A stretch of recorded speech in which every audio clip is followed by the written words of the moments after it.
Hi guys, welcome to this session in Google Sheets. In this module, I want to show you how to create a validation list where you select a person and it highlights that person's details in a table.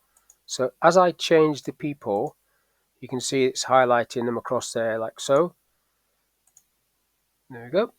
So what I'm going to do is just basically copy the titles across onto a separate sheet. So copy and then just give myself a separate sheet and put them in there. And then do the data validation list here. So I need to go to data and then data validation, and then it's got add. So basically just add a few names. So person, first one is Dave,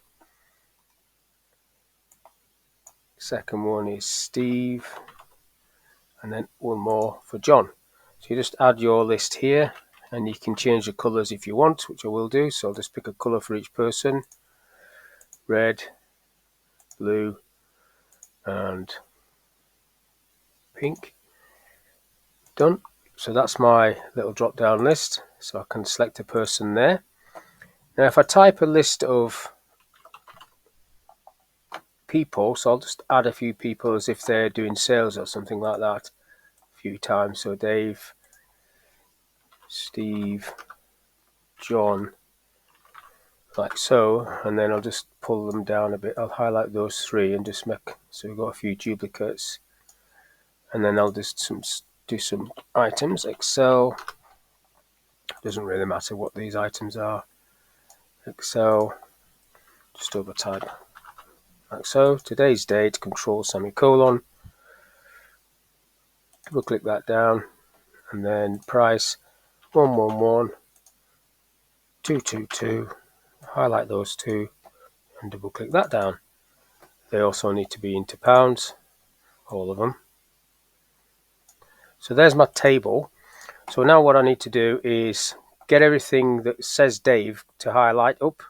So I need to highlight this table.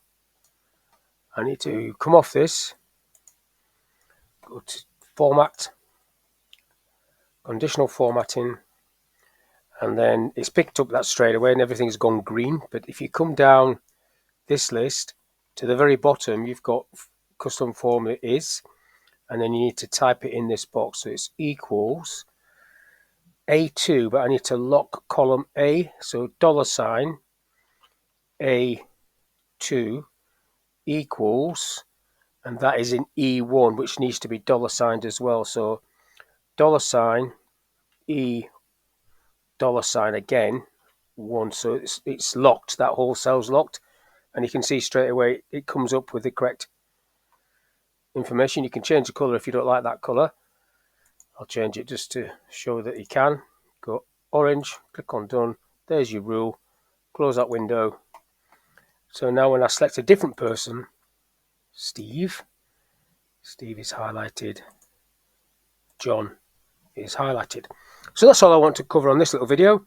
How you can get the whole row highlighting if it matches a selection that you've made, in this case John. So hopefully that video was of use. Thank you for your time, and I'll catch you on the next one.